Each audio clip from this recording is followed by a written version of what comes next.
இயேசுவில் எனது அன்பிற்குரியவர்களே, உங்களுக்கு என்னுடைய இதயம் கனிந்த வாழ்த்துக்கள். வணக்கம். இன்றைய நற்செய்தி யோவான் நற்செய்தி 11வது அதிகாரம் 45 57 முடிய. லாசர் உயிர் பெற்று எழுகிறார்.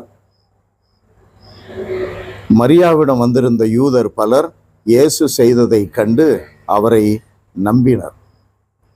ஆனால் பரிசேயரிடம் சென்று இயேசு செய்ததை தெரிவித்த பொழுது தலைமை குருக்களும் பரிசேயர்களும் தலைமைச் சங்கத்தை கூட்டி, இந்த ஆள் பல அரும் அடையாளங்களை செய்து கொண்டிருக்கிறானே, என்ன செய்யலாம்? இவனை இப்படியே விட்டுவிட்டால் அனைவரும் இவனிடம் நம்பிக்கை கொள்வர்.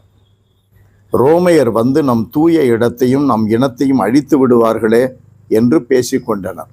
கயபா அவர்களுள் ஒருவர், அவ்வாண்டின் தலைமை குருவாய் இருந்தார். அவர்களிடம், உங்களுக்கு ஒன்றும் தெரியவில்லை. இனம் முழுவதும் அழிந்து போவதை விட ஒரு மனிதன் மட்டும் மக்களுக்காக இறப்பது நல்லது என்பதை நீங்கள் உணரவில்லை என்று சொன்னார். அன்பானவர்களே, கடவுளால் தூண்டப்பட்டு தான் அதை இவர் சொல்லி இருக்கிறார். இயேசு உலக மக்கள் அனைவருக்காகவும் தன் உயிரை கொடுக்க வேண்டும் என்ற அற்புதமான அந்த திட்டத்தை இந்த கயபா வெளிப்படுத்துகிறான். அன்பிற்குரியவர்களே, இன்றைய நற்செய்தியிலும் பாருங்கள், நேற்றைய தினத்தை போல லாசர் உயிரோடு கல்லறையிலிருந்து வெளியே வருகிறார். அதை கண்டு இயேசுவில் கடவுளை அவர்கள் இனம் காணுகிறார்கள், மெசியாவை காணுகிறார்கள். அவரில் பல யூதர்கள் நம்பிக்கை வைக்கிறார்கள். ஆனால் யூதர்களுக்கு நம்பிக்கையை ஊட்டி கொண்டிருந்த அல்லது மறைநூலை கற்றுக் கொடுத்து கொண்டிருந்த இந்த பரிசேயர்கள், மறைநூலில் இயேசுவை பற்றி நிறைய தெரிந்திருந்தவர்கள், இப்பொழுது இயேசுவில் நம்பிக்கை கொள்ளவில்லை. அது மட்டுமல்ல, இப்படியே விட்டுவிட்டால் எல்லாரும் அவரில் நம்பிக்கை கொள்வார்கள்.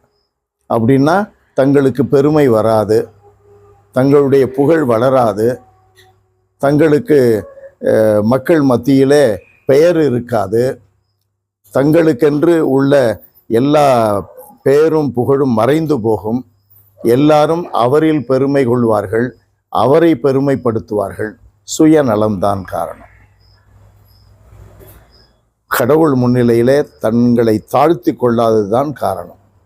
பொறாமைதான் காரணம்.